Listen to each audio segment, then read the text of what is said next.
lambs, hey kids, welcome back to the Hey Lamb podcast. It's your host Treacle Touch right here, and I'm going to jump straight in and bring in my guest, popular returning guest. Welcome back, Taz. Hey Lamb, how you doing?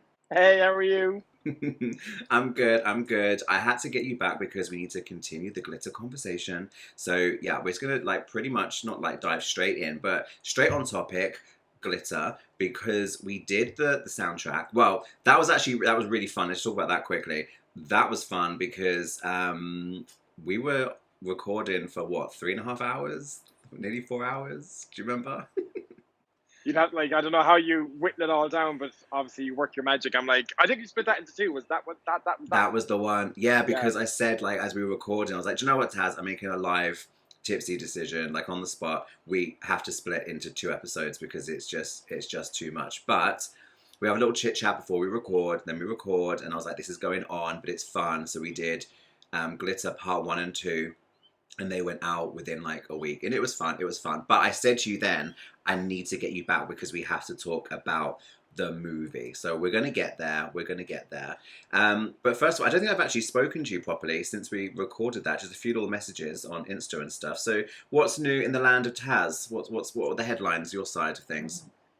Nothing major now. Still working from home, so I think we're going back to the office next month. So abuse, but it is what it is, I guess. I do miss the banter, so it'll be fun to get back in for a few days and see the lads and just have a laugh or whatever, So, and yourself? I forget you're still working from home. Yeah, not bad. Yeah, we've spoken. I had that little thing with Netflix, and that came to an end, which was so much fun, but kind of thank God it's done because that was a big pull on my time. So I am I'm half working from home and then half working out on the road and stuff, and it's nice. It's a nice little mix. And then I don't know, I can't settle into the fact that it's October in less than 2 weeks. It's crazy. This time 2 weeks is going to be October, and I'm so confused with where we are in the world and the year. And today we pushed this back by an hour. Thank you so much for being flexible as always, because the sunshine came out and I was like, damn it. I just need to get some sunshine. I'm such a sun whore, and I've got my little arrangement where I can tan in the Nudie Rudy, where I get all the cushions and the furniture just right so that no one walking their dogs across the pond can see me, and none of my neighbours across the way can see me. And I was like, do you know what? I just want to tan my bits and go out there with a little drink and have little tanning sessions. That's why we're an outlet. But here we are, approaching October, and I get to go outside in the sun. Whereas August was just rubbish. August has just rushed by. I can't believe it. I forget you're still working from home. How do you feel about going back to the office though? As I said, it's like anything. The thought of it's probably worse than it is. Do you know what I mean? I'm sure once I'm back, I'll be loving life. So it's weird till you mentioned months as well, because for me, once September over, I'm heading into October, November, December. I just call that Mariah season. We're heading into the takeover. So yeah, it looks like she's a few things planned, but that's probably another conversation. But it looks like it's going to be another fun-filled, festive year. So I'm living for it. But it does get me excited because, like you said, nothing's really happening right now. I mean, Twitter Spaces, most recently, hello. I'm sure we'll discuss that later. But yeah, she's cooking a few things up, and right now there's not a lot happening. We didn't really have anything for Glitter 20. I've been trying to talk things into existence for a long time. But hey, she popped on and she called it Glitter 20 on Twitter Spaces. And just kind of jumping ahead, I guess. But she did mention a whole glitter Rocky Horror Picture Show moment, which she has said previously around the time of hashtag Justice for Glitter, and then I was trying to echo that and boost it and support it on my channel. I've said it a few times. I would freaking love, I'm going to say it one more time, for Mariah to do a movie theatre tour where she goes just a few key places. One of them has to be the Royal Albert Hall in London, Mariah, please, just saying. But they have the movie up on a big screen. They have music playing to warm up the crowd. Someone comes out to warm up the crowd on microphone, and someone is there hosting. So, I know someone like Jason Carter, friends of the pod, would love to do it. Mayhem Miller, friends of the pod, would love to do it. Someone there to hype up the crowd, but then introduce Mimi, and she comes out, and we're all there losing our shit. Everyone's encouraged to dress up from their favorite. Just imagine the amount of girls and women dressing up in like bandana tops, and like all the gays with licks of glitter all over their faces and arms and stuff. Like it would be so camp and so festive, and we all get to watch the movie with Mariah, and she gets to talk over it like it's a live commentary. So no two nights are ever the same, and she can be like, whoa, whoa, whoa, pause it there. Okay, let me tell you about this. Let me tell you about the drama behind this. And I didn't like this outfit. What do you think? And blah, blah, blah. And then we get to like sing and dance along to the songs together. There could be some exclusive merchandise opportunities, maybe. I think it would be fucking amazing, and I would pay a pretty penny to do it. Just cut all this out and we'll just all retweet this video and be like, Mariah, a concept, listen. Yes, please, please. I would absolutely love it because it's like a one-off thing. And I do wonder if maybe she was hoping to do something like this pre-pandemic. If it has to happen next year for Glitter's 21st, that's still a cute moment. You know, let's do it for the 21st. Then we can always fall back on the 25th. Like, if not, like I think something like that, it needs like planning and stuff. But yeah, just hire out a theatre, put up a projection screen. Let's do it. Like, Glitter really needs its moment. I feel like the music is having its moment, you know, since with the soundtrack and everything. But I'm like, I think the Glitter movie needs to have its little moment as well. I think she's just so busy with the whole Christmas, what she's planned there. Like, I'd say right from, she's probably working on something since maybe June or July. You know, I'd say she's really busy right now. What we think she's laying low, and I think she's working really hard, obviously behind the scenes.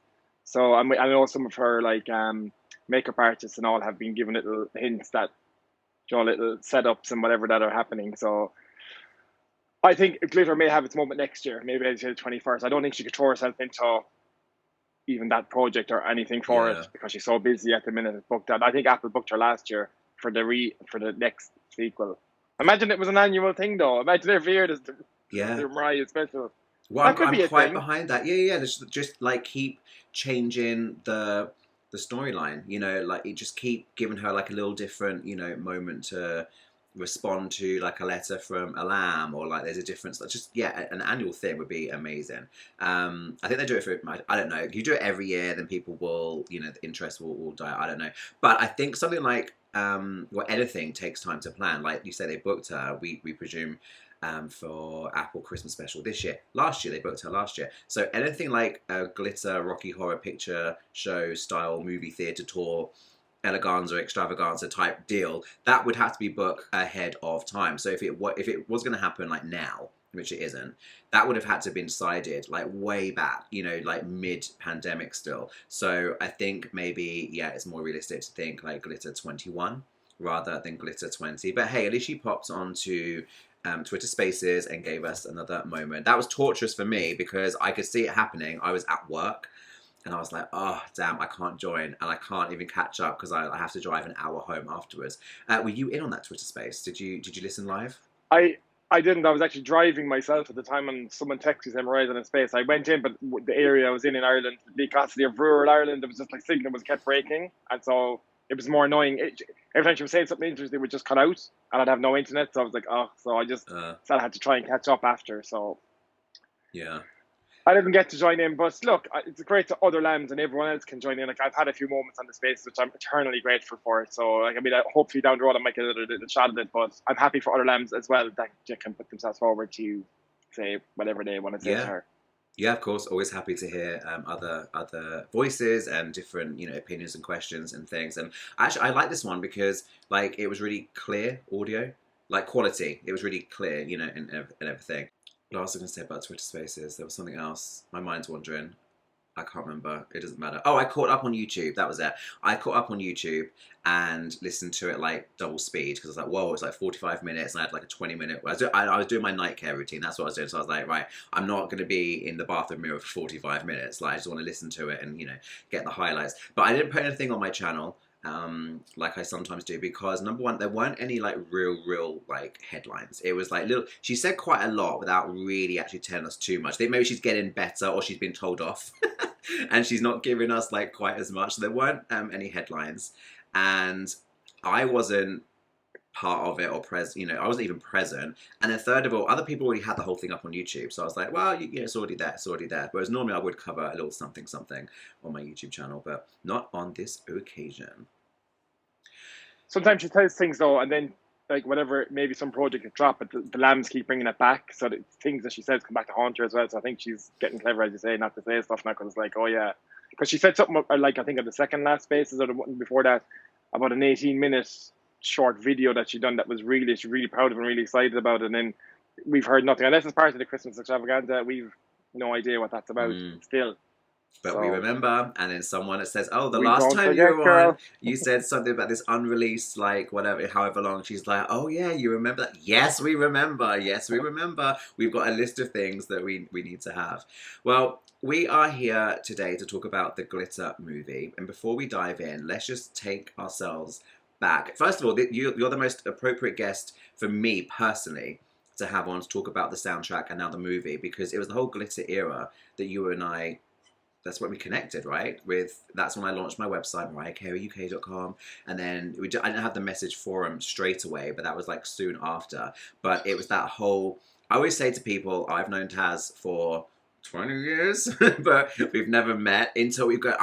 We need to talk off camera about like plans and stuff because I need you to put dates in my diary because I'm down for a December visit. I'm down, but we need to get something in the diary. But yeah, back to 2001. Like, oh my gosh, I want to ask you, what was your experience of the movie? Like, do you remember seeing trailers or were you looking things up online? Where did you first see it? What was that whole like build up? Like I remember like her speaking about it, even from as early as the like late 90s. Like she started talking about the project maybe I'd nearly say 98, 99. We knew that there was like an inception. She was supposed to be double O Soul actually, and that got canned. I don't know if you remember that. It was Yes, like yeah. her first thing was supposed to be a comedy role, like interacting. It wasn't supposed to be this big serious role. With I think it might have been Chris Tucker, double O Soul. It was like a piss I take think of so. James Bond. It was James Bond, Bond yeah. spoof. It never took off. Got canned for whatever reason. So her first, I suppose, big thing into apart from The Bachelor, which is like a little cameo. This was her like she'll kind of really push into a full on role. But I remember like even going to the cinema to see that, and apart from me and who I went with, there might have been two other people in the cinema. So it wasn't like being booked up. Obviously, we all know the times and whatever happened around the world at that point. It was a bleak moment in world history, September 11th. But I always kind of stood up for the movie. I was never like, oh yeah, it's crap, I'm ashamed of it or whatever. I was like, I don't see what's so bad about this movie. And I even remember Jonathan Ross, he used to review movies on the BBC back then, and he was Oh actually saying yeah. yeah, he was actually saying that the movie is getting slated way more than it needs to be. Like he actually thinks Oh, overall it did stands up he? as a pretty. He did. He actually backed up Oh, for it at the okay. time. Yeah, Oh, we yeah. like Even though a lot of Jonathan. people, yeah. So I was like, yeah, someone is flying the Yay, flag to glitter, Jonathan. So no, he wasn't saying it's the best movie ever, but he was just like, I don't see why it's up for Razzies and whatever else it was. You know what I mean? Ridiculed for. So Yeah, yeah. So when you went to see it at the movie theater, I'm too like in contact with like my American lamb friends because I keep saying movie theater, cinema. When you went to the cinema, Taz, you said like there were two people. Who'd you go with? I went with my. It sounds strange, my ex-girlfriend, but at the time. Anyway, that's a whole other tangent, darling. We're not going to We're go down going that road. back. We're going back to different times and No different plan. lives. Yeah, exactly. Exactly. It doesn't even feel real, but whatever that is. Well, you have a So beautiful son, and he came I into the do have a world beautiful. through his own little storyline from your previous life of yours. So yeah. Exactly. So we're always grateful for that, of course. So look, I mean, it is what it is, you know. But like that's who I went with, and then I think Hmm. another. There's actually three other people, like another teenage girl and her parents were the only. There was like five of us in the cinema, Wow. So, and that was actually opening night. That was the night it came out in the cinema. oh, it's That the was like opening night. day one. Yeah. So I think it wasn't Oh, even in the listing. I think the week later it wasn't even in the. Do you know why some movies go to smaller screens and they kind of fade out? It was yeah. gone week two. Wow. I So remember it was as I was meeting other lambs online, like Glitter was my initiation era. Bless excuse you, me. my friend. Bless you. And I was connecting with people online, and a particular lamb who had already been on the scene and is, I think, still rather well known, um, invited me to a press screening. I think I remember this correctly. I'm happy to be corrected. So I wanted to go, and I was 17. Had I turned 17 then? Yeah, I had just I turned 17 a few months prior. So my parents were skeptical, like because I wasn't like running up to London like meeting people and stuff. That was to come. So I was a young 17, young 17 closeted country boy, not London savvy, not city savvy. I was the country mouse, not the city mouse. And my parents were not happy about me going up to London to meet this stranger to get this pass for a press screening of the movie. So it's so fucking weird to think back, but my whole family went up. I went up to London with my sister and both my parents, because if I ever went to London, that's what we did. We'd go as like a group and see like a show or whatever. So we went to London. I remember going to Leicester Square and I met this guy, and he had a press pass, which was for one or like two people, whatever. And my parents were like, just over there, like I went and met this stranger and he's like over there. And long story short, I went into the movie theater, the cinema to watch Glitter, and I took my little sister with me. She's 3.5 years younger, and she came in with me, and it was just, that's so weird to think back, because I'd been 17, she would have been 13, about to turn, or she just turned 14. So weird. Like my sister would ever come to anything Mariah Carey with me now. Anyway, so we watched the movie, and there were a few lambs that had got these, press passes, and there were members of the press. And it was really like crazy. I had my sister to my left, and then a few empty seats, and then a journo, and there were a few other, journalists and stuff. But there were a few points where like a couple of journalists would like laugh, but like not laugh like at a funny moment, like laughing with the movie, like laughing at the movie. And that kind of got my back up a little bit. And my sister dies of embarrassment. And I kind of cringe to think back and remember. But it really got my back up. And at the end of the movie, I wanted it to end like on a no, like good for her tone. So at the end of the movie, I started off applause. And that's like so not like a me thing to do, like little shy 17-year-old. But I was like, no, I'm not having that, So I started applauding, and I don't know if my sister copied or not. But then other people started to, and I think some of the journalists did. And I was like, fuck you, screw you, like whatever. So I never actually saw a public screening. I think that was it, because then there was a day trip to London, and then back home, and it certainly wasn't played in my little regional cinemas down on the coast by the countryside. But I always remember that press screening, and for the longest time I had the invitation, because it was the Glitter. I'm going to try and find it, and if you guys watching the video podcast version of this on YouTube, I'll try and put it on screen. It was, I'm sure you've seen it, Taz. It was the Glitter album cover, but it was like a border, like around it, of like lights, like flash bulbs or whatever. And it had, I think it was a CD, like a card sleeve, and on the CD, I don't know, it had like Never Too Far. I don't know what it had on it, but on the reverse, it had like the date, and I think it said Admit 2, so it was me and my sister. That's why we got in on 1. Oh my god, I wish I still had that. I don't have that anymore, but yeah. Oh my gosh, it's just like, it feels so like, that's baby treacle. That was like even before I was even treacle. Oh my gosh. So did you see it just the once at the cinema? I seen it once, I think, at the cinema. I wasn't driving at the time, so I think even a friend had to drive me in at that time. But I do remember winning something on your site, probably around 2001, 2002, for something on your forum. And the prize it was like this little square thing. And there was a paper vinyl. It was like a mock vinyl, like a 7-inch vinyl or something. And you pull out like this paper round, what looks like a vinyl. It's all the information. It's like probably part of the press pack, or it was part of the press pack. Thank you for reminding me, because I had a few of those, and again, I don't have any of that shit now. I wish I'd kept or not lost, or I don't know what happened to some of this stuff that I used to have. But yeah, that was part of the press kit. Yeah, it was like a fake vinyl, plastic, vinyl. You pull it out. Oh my gosh. I'm going to have to search online and try and find, even just seeing pictures of these items, the press invitation, the little press pack, because that would feel nostalgic. Was that cinema in Leicester Square? Is it Empire, or was it Empire? I can picture it. It's right next to where we were at TRL. In That's right. Yeah. 2005, we both went to the same studio, but actually just never knew and never met. It's the cinema right next to there. It's crazy. Leicester Square's tiny. London's tiny. London's tiny. All right, so that is when we first saw Glitter. We're going to take a very quick break and then we are going to dive into the movie itself. Hey kids, I'm so excited to share the news that I'll be hosting another live edition of Lamb vs. Lamb on my YouTube channel. Join me as I host a Mariah Carey quiz live on my channel. And what's more, I'll be joined by my good Lamb friend, Nath Moore. Nath and I have gone head-to-head in a number of Lamb vs. Lamb quizzes on my channel, and on the last live quiz, some of you guys got to play against him. Well, this time, Nath will be hosting live with me as he is paying me a visit.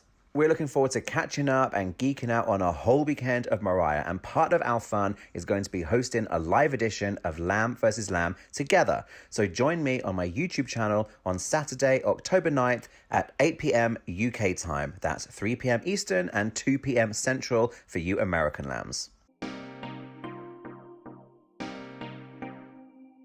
And we are back. So we're going to dive into some of the content. And I don't want to go scene by scene because, guys, if you are listening to this podcast, you're a lamb and you have seen Glitter probably several times. So I just want to pull out like a few moments. So, okay, the first thing that got everyone talking is baby Mariah, young Billy, singing Turn You Loose. And do you remember all of the chit chat like, oh, listen to the vocals, it's Mariah, but they've distorted it. And then people are like, no it's not, because no, she wouldn't do that. And other people are like, no, but who else would she trust to give the vocals to? Like, there was so much talk about it.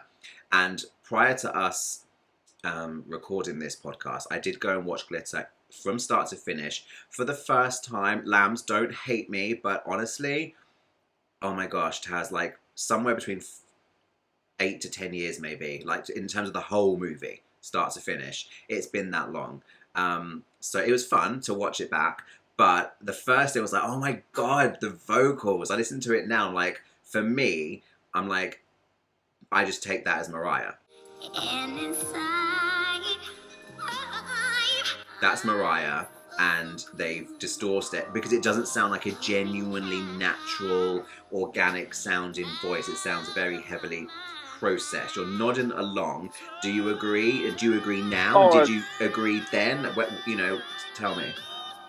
No, I think I read somewhere that she even admitted that that song is her. Her voice is just. Oh, did she? Sound like yeah, in some magazine somewhere along the way. So I've always kind of. Oh, I missed understood that to be Mariah. Yeah, so I'll try and find it maybe if I can get the. Oh yeah, please. Well, Lily's Blues, but it's definitely her voice. You can just even like you can 100% hear Mariah in there, 1,000%. Like so, yes, not even for me up for question. You learn mannerisms. You get trained to Mariah's voice, like lambs just will, you know. So yeah, a casual listener maybe not. They might go, oh, could be anyone. But like if you're a Mariah fan, you just know the nuances she does with her voice that you would just know it's her. Yeah, all little bits and pieces. Actually, another thing I remember people saying is like, oh my God, maybe that's like a little preview of like what, you know, it would sound like if Mariah were to have a daughter. I remember people saying that. Like, you can imagine Mariah has a daughter and she's going to be a really gifted singer. And, well, let's see. I don't think we've heard Monroe or Moroccan, like, really, like, give it some, yeah. Well, they have, but not like properly, you know. So that's the first thing. So yeah, Lily's, I call it Turn You Loose, but yeah, Lily's Blues. And I remember, do you remember Raquette? I remember that, yeah. She was like, forum. Yeah. She. I can't remember like what her handle was, or whatever. But Raquette Nefertiti Genesis, Ket. She was like the baby. I was like the youngest one, and she was like. Then she came into the circle. She was the baby. She would always crack me up and lose my shit because she would sing Lily's Blues, but she wouldn't sing young Billy version. She would sing the crackhead version, like from like later on when Mariah thinks she's seeing her mother, and she would, she would stagger around, she'd roll her eyes to the back of her head, and she'd be like singing it, but she would do it drunk as well, and I remember, I'm pretty sure when we were at Mariah's anniversary party in London 2005, and we left at like 5 a.m. or something, and the girls, bless them, are taking their heels off and they're walking through barefoot. And I just remember taking a photo of her, and it then got developed from this disposable camera, and she just cracked me up because I was like, you just look like you're wandering through the streets singing Lily's Blues from the Glitter movie. And every time I hear Lily's Blues, especially the later version, like the drunken version, whatever. It just reminds me of Care. I've lost touch with her. I'd love to have a catch up with her, but that song just takes me back. You know, that music does that. You know, movies and music, but that particular song takes me back to that particular lamb. So. Yeah, we're all convinced it was Mariah's vocals, and you've got it on record somewhere that Mariah admitted to it. I never read that. Another detail that I noted down, and I haven't got a picture in front of me, but I noted this down. I wrote down, OMG, young Billy has a mole. I forgot. Like, that's a detail that back in the day I wouldn't have noticed, but it makes sense because Mariah's going to be on screen with her beauty spot, and they've put one on young Billy. Did you know that? Did you notice that? I didn't spot that. No, interesting. So that must be from the. I think I wrote that down like pretty early on. That must be from the opening bar scene or something. But I forget the name of the young actress that played Billy. How did you feel about the casting? I think it's pretty good. Yeah, I thought so too. And didn't she Actually, appear in the Around the World DVD or something? Or there's when she's singing in that nightclub where it's like the brick wall, where she does Whenever You Call with Brian McKnight, and she also does I Still Believe. I can't remember which song.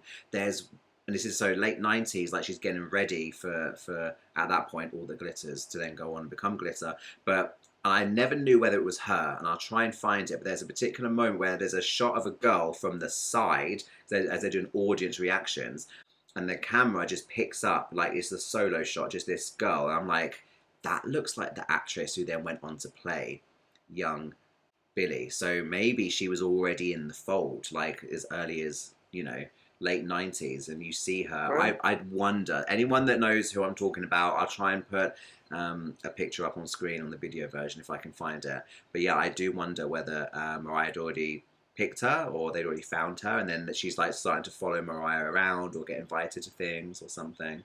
I know nothing about her now. may- Let's look her up. you could get her on the channel and maybe talk about her experiences, what she Oh remembers my from. god, let's do that. Let's do that. Yeah, exactly. Let's Because that's meet an baby exclusive. Billy. That would be fun. That would be fun. Yeah. You've said it now, though. Someone else is going to go and do that. We need to learn from Mariah and not give away our ideas, Taz. Okay, well, you can always cut it out too, but I know. it would be interesting. It would be interesting what Mariah would have told her, because Yeah. Mariah would have wanted her to see the character from her as a child. She might have told her things that have said, like, this would have been my experience. So if you can try and convey that, you wouldn't, like, I know she was a child at the time, but be interested in what Mariah might have said to her if she can remember. If you can get in contact with her, she's willing to, might be an idea. Yeah, I think I Glitter read. 21, honey. I think I read some quotes at the time of her like spending some time with Mariah and stuff. But it would be good to look her up and get some stories. Okay, we'll get that. We'll add that to the list. My next note is a cringe note.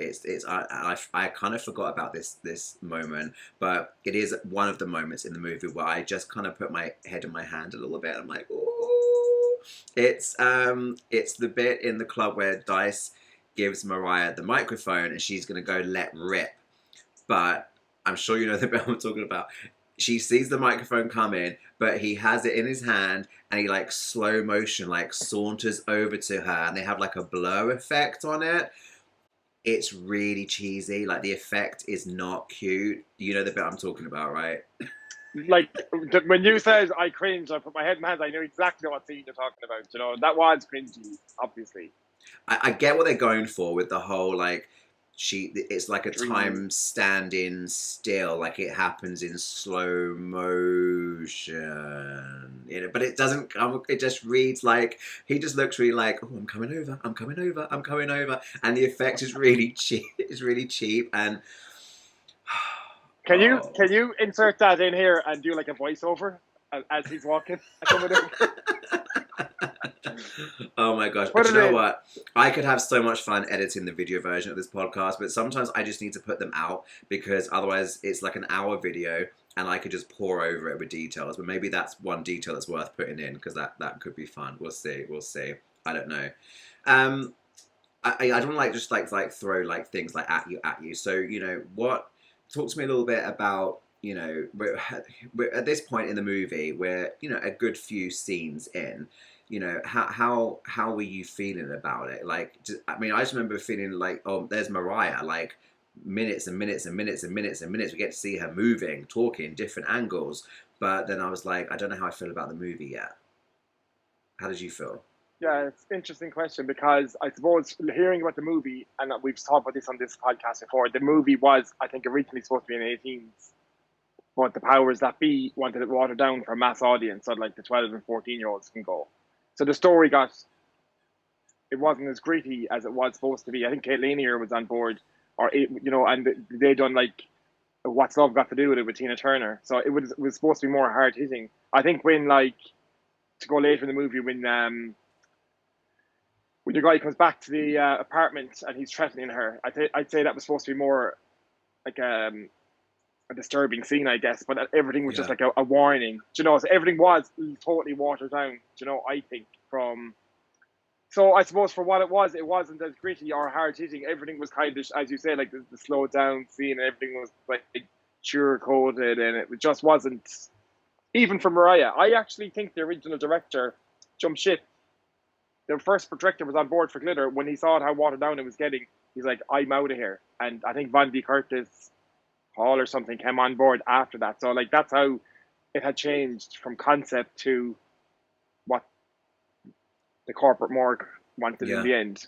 Yeah, because they've So I got guess, they've got to market Mariah Carey, and they're aware of what the market is, and I just really would be interested in knowing what the well actually isn't there like an alleged original script floating around online, there is, there is. and have you read it? I've never read it, but I'm sure someone sent it to me. I could go into my emails. I'm sure I have it somewhere. I think I've got it. I think I won't do it now because that's really boring to listen to. I think someone sent it to me, and I was like, "Oh, that's an undertaking. That's more than a 5 minute read. Obviously, it's a treatment. It's a script. It's something, and apparently it's like the original. But I'm like, yeah, but is it, or is it like at this point like fan fiction or fan made? So I haven't read it. I don't know if I have got it, but yeah, I need to check my hard drive. You need to check your email. I'd be really interested to, even if it isn't like actually legit, but just to see what someone else has like proposed or done with it, because there was potential. There was potential, but it's like the cheesy moments. And one thing I noted down was the plot. It's all a bit too easy. There's no struggling. It's just all smiles, and she just glides through the scenes. Like there's no, we don't. I don't feel like it sounds really bad. Like love Mariah, love, love, love, and I love that she did Glitter, and I do have fun watching Glitter. I really do. But in terms of it being like a movie, like a legit movie, I was like, there's just no real sense of like characters, like it's just like, oh, Dice and Billy meet, and then off you go, like what, and then like the lead the way, love making thing, like see, that happens really quick. And I just felt like Mariah didn't get to really actually act. Like with Wise Girls, she got to play around a little bit and have like a character. I just felt like playing Billy, it was just a little bit, not Mariah being Mariah, because actually Mariah is actually freaking hilarious, and Mariah's got loads of personality. Maybe the character was just because she's playing the ingenue, she's playing this young, naive, young, just coming onto the scene girl. But I think it just reads as like nothing in a way. I don't know if I'm being like coherent at all, but it just looked like Mariah look on screen. Okay, put her in a good dress, look pretty, smile, and she glides through the scene, and then it's on to the next outfit for the next scene, and she glides across the screen again. It's just like a few lines. It's like there's nothing much. So like later on in the movie, when she like belts Dice one, I'm like, fuck yeah! Like let's break the smile, and like seeing her ugly cry on the bathroom floor.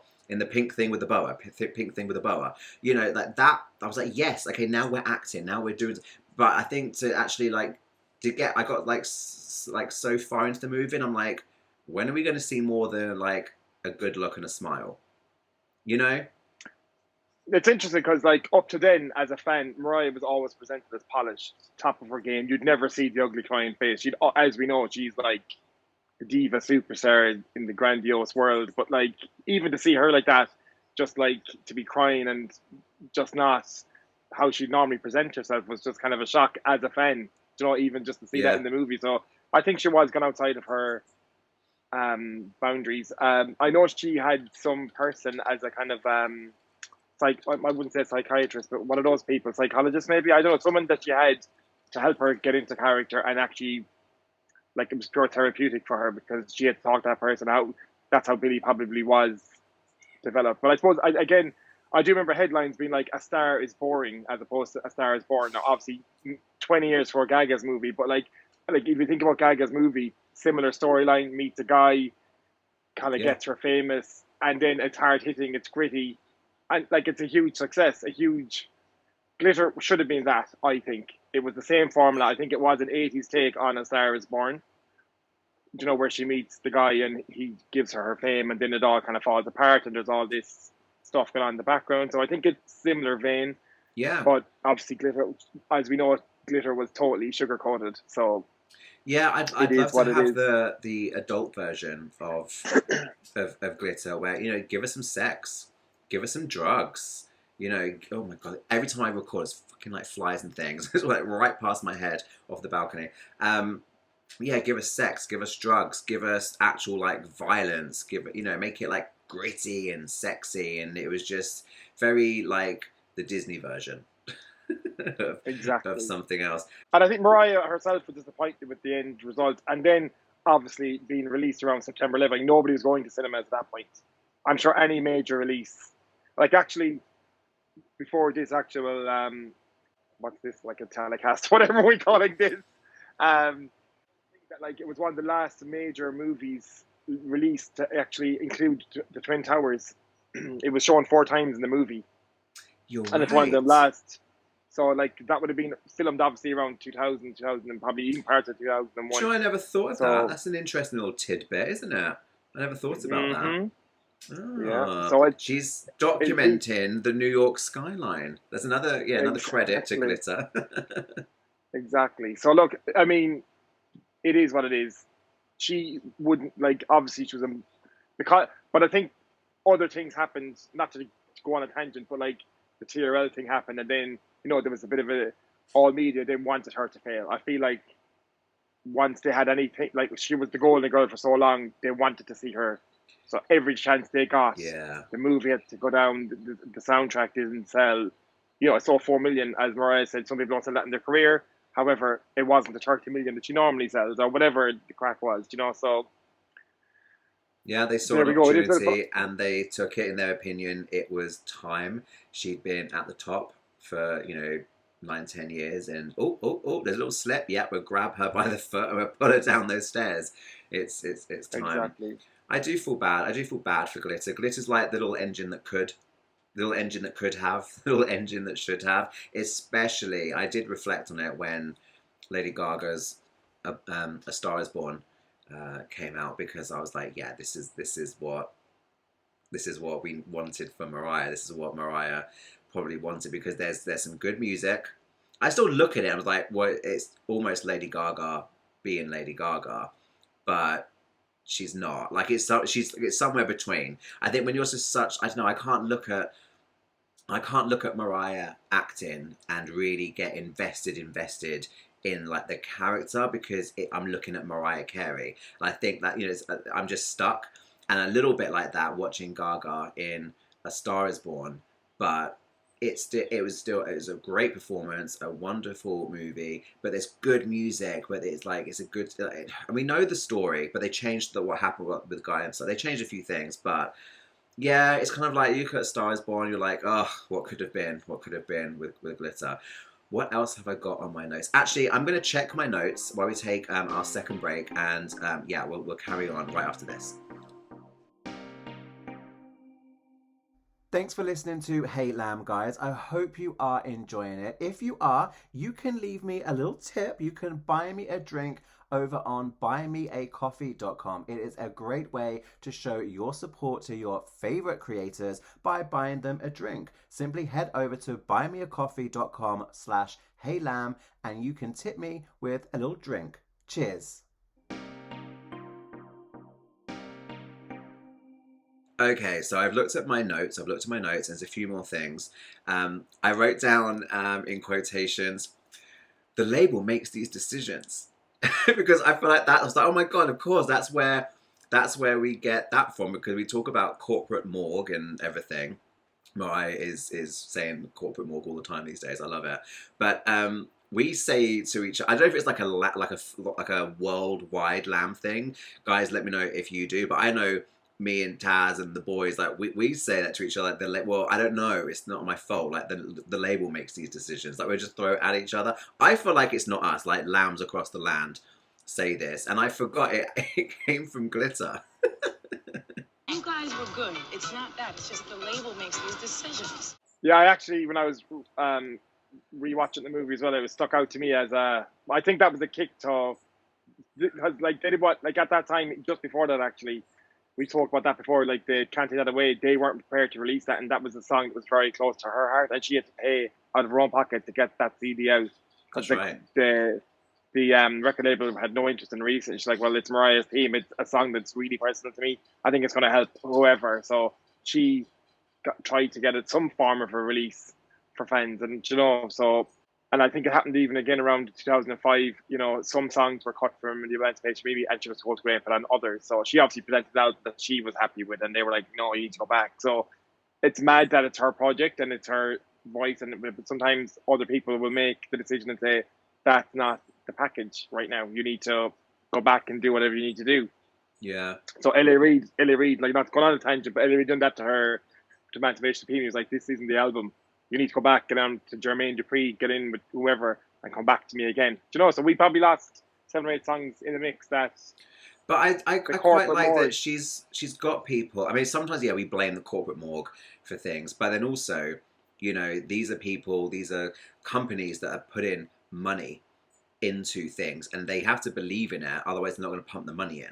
So sometimes I'd like for Mariah to do like a pet project where it is exactly what she wants to do, and that's what it is. And other times, if we're going to go for like an emancipation moment or something, like it needs a lot of publicity, it's like it needs a lot of money. And then the other part of it as well is Mariah's the talent. I'm not expecting her to be her own business and manager, analyst, finance person, and like she should focus on the artistry and being the talent, but all talent needs good management, and we've seen those moments in her career where unfortunately she's not been supported by good management. So I feel like if you're just surrounded by yes people, you're not gonna like get where maybe you want to get to. You need that outside perspective. We all do.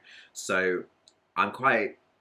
We poke fun at it, like the label makes these decisions, but sometimes they do. Sometimes they do make decisions, and sometimes they make good decisions. Sometimes they make a business decision. It's like, well, that's the song that I like and want released, but actually, that's not the song that's going to get played on radio, whatever. And now it's different because it's not even about radio play so much, But yeah, I just that line jumped out of the screen and smacked me across the face, because we all say the label makes these decisions, but I kind of forgot it came from the Glitter movie. So that's actually pretty awesome.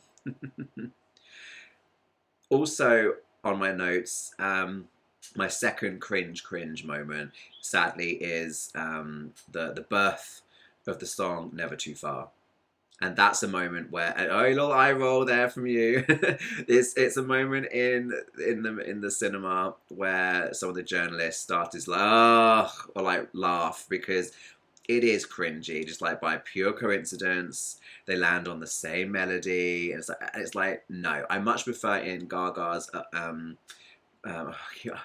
A Star Is Born, and I've got Born This Way in my head, so it always keeps saying like A Star Is Born This Way, which I think is a Lady Gaga podcast, A Star Is Born This Way, which is quite cool title. In A Star Is Born, where he writes a song and gifts it to her, That's just simple. Let's not try and have two people in different places in the city randomly, like, okay, yeah, all right. Your eye rolling, so talk to me, Taz, talk to me. What do you think about this? That was complete cringe. Now, even if there were two different songs and they merged, like say like the Boys to Men and Mariah, One Sweet Day Club, but they had one song, Mariah, they put them on top of each other and they just worked. What they were singing on their song versus what she was singing, the whole thing fused perfectly. So that is from the gods. But the two of them sitting down doing the same little chords and same little progressions, you're like, oh no, this is kind of cringe. Like they're just, how is this a thing? So how Mariah let that slide, I'll never know. It just felt like they were rushing the plot along. Okay, and then they need to land on the song. So he'll do this and she'll do that. Right, that's fine. Right, next. It just felt like it just rushing things through. And then, of course, you have to, just suspend your belief in reality when then at the concert she just starts to sing it and then the band pick up and they play this song that they've never heard before. It's just like, no. So I love Never Too Far, but I'm not buying that. I'm not buying that. One thing that I forgot and absolutely love is how much Twister is used. That song is used like 3 times in the movie. It's a nice little transition piece because it is a song, but it's almost like an interlude moment, and it's used like that. And I forgot it was used 3 times. And we had this discussion when we spoke about the soundtrack, about how the last line is different, and a couple of people inboxed me like, no it's not, I think you're thinking of the wrong part. I'm like, no, I'm pretty sure like I'm right. The end line is yeah, I'm feeling kind of fragile and I've got a lot to handle, but I guess this is my way of saying goodbye to her stylist that died. But in the movie, remember we said it's, yeah, I'm feeling kind of fragile and I've got a lot to handle.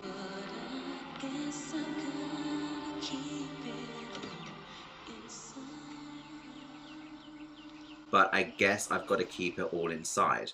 And this is when in the car driving up to meet her mother. And it really hit me watching the movie. I was like, oh, it's going to be like the different line, but that's not till the end. But Twister's used like 3 times, and I think it's used pretty well in the movie. I mean, did you not get emotional for that scene? Because I did. Yeah, like totally. Like, we spoke about this when we talked about the soundtrack and reflections. It's very close to home for me as an adopted person. Like, yeah, like there she is on screen. Yeah, reuniting with her mother. Like, yeah, of course. And actually, like, that actually was that there are moments in the movie where, like, okay, that's just really good. Like, that's just, yeah. And that moment was one. It was one, yeah. I mean, as I think the movie got like a worse rating than it actually deserved, because overall it is a good movie for the audience that she was reaching for. Do you know what I mean? That she was made to reach for. So, I mean, it shouldn't have got bashed the way it did, but that is, as you said, that's the way the cards fell at the time with the media. It was just a bit of an easy target, I think, unfortunately. It's not a great movie. Lambs, don't send me any hate. I love glitter. Listen, I was at full 100% lamb mode. It was my entry into the Lambdom. I've been a fan of Mariah's since Daydream with my cassette under the covers in bed, but this is my first time meeting other lambs. I was so excited. So excited. I was all about Loverboy. I was absolutely in love with the soundtrack. I couldn't play Lead the Way enough. I really loved it. To go up to London, meet a stranger, and get a ticket to a press screening before its official release. Like, I was just so behind it.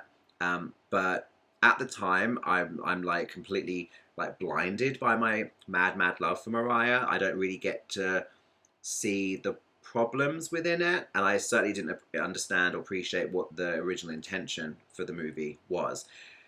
Now, with a few more years under my belt, looking back and having just watched the movie, yeah, there are moments I'm like, yeah, that's fine, that's cool, that's good. Like, oh, actually, no, now we're just forcing that, and actually there's no character development, and it's a shame they didn't do this. And then overall, like we keep saying, like sugar-coated, watered down, like she was saying it a lot. Yeah, and I think it's the right way to put it, because it's not a bad premise, but also another thing. I think we said this last time we spoke about the music. It was a bit too soon for 80s. Like we're just leaving the 90s, and you want to take us back to early 80s. It's not even been 2 decades. We're talking like you want to go back 17, 18 years, and I think she's right when she says a lot of people just weren't ready for it. It was too soon. There was like even like everything happened during the media, but it got to the point where Mariah was so lambasted by the media that she wouldn't really acknowledge glitter. I'd say it was part of any interviews. I'd say it was just off Off topic. off limits. Yeah. Some people did try and fire. We mentioned before, like someone said, "Oh, just tell us what comes to mind when you hear the word glitter," and she's like, "Dust." You know, she just So good. didn't even. She was just literally avoiding all conversation. You know, and do you know what? We can look back at it now, 20 years later, and be like, Mariah herself, Justice for Glitter. I mean, it's just another story of resilience, strength. I mean, that was just the start. That movie started this whole media thing, and like the breakdowns and how all media came for. Like we were fans during that. It was very hard to read the headlines. You didn't know. You were even wondering firm rides meant. Like we probably young ourselves, we probably didn't get the whole mental health thing because it probably wasn't even really in the public forum back then. You know, so you were wondering, is Mariah going to be okay? They're saying she's this, they're saying she's that, and she's lost the plot and all the different things about it. You know, but here we are. She's 20 years later. She's still top of her game. She's got a #1 last year, her 19th #1. You know what I mean? To be this long into her career and now can sell merch on her website, Loverboy, the TRLT, Glitter 20, Come on a Space. Do you know, own it and be proud of it now. Do you know what I mean? All these later, it's a triumph. It's a story of triumph now. It didn't seem like back then, but here we are. Like it's 2021, and we're sitting here doing a video about glitter. You know, so she just stays winning. We've come full circle. We really, really have. It is nuts. It is nuts. But I think because it was so underrated and not given like a fair crack by the press, that's why we're all a bit protective over it and her. And I just love the fact that one of the sections in the memoir is called All the Glitters. I was like, as soon as she announced the section titles, I was like, yes, oh my God, she's going to go there. She's going to give it to us from her perspective. There are many, many things that went wrong that she wasn't in personal control of. And yeah, I'm so happy. I've gone through all of my notes, but Taz, have you got anything else you wanted to discuss when it comes to the Glitter movie? I would just say that, like, as much as it was, you know, the whole thing was foiled for her, and she was, you know, it's funny because she still got her coin because it actually became a cult classic. So people actually bought the DVDs because it was down as this such a bad movie, which it's not. But so she was still getting coin either way, you know what I mean? So she was winning Razzies for Worst Actress, Razzies for Worst Movies. It's up there unnecessarily, fairly, as one of the worst movies of all time, but it actually became a cult classic for that particular reason. So, like, I mean, if people want to go out and buy the DVD just to say I've one of the worst movies of all time, then she's getting paid. So who cares? Yeah, it becomes like you've got to watch it, like to know or to say, yeah, I've seen it. But which is why the whole cult classic thing.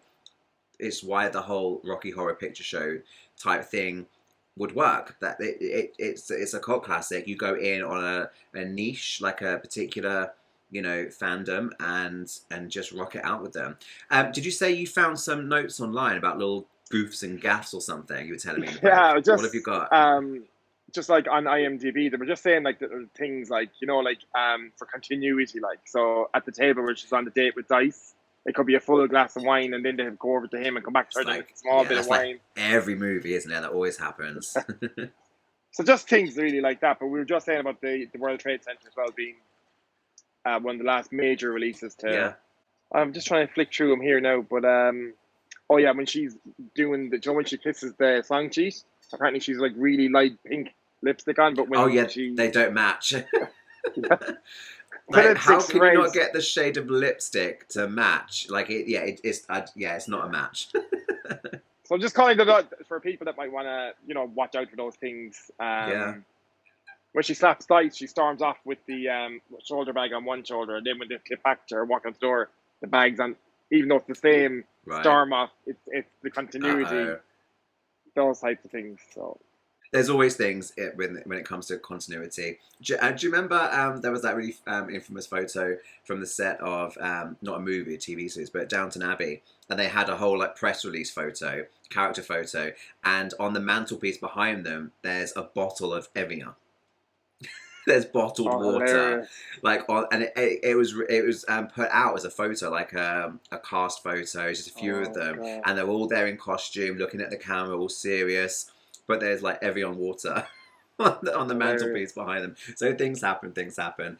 Listen, we are running out of time, but we got to play Spin, Pin or Bin, and we're going to do another glitter edition because why not?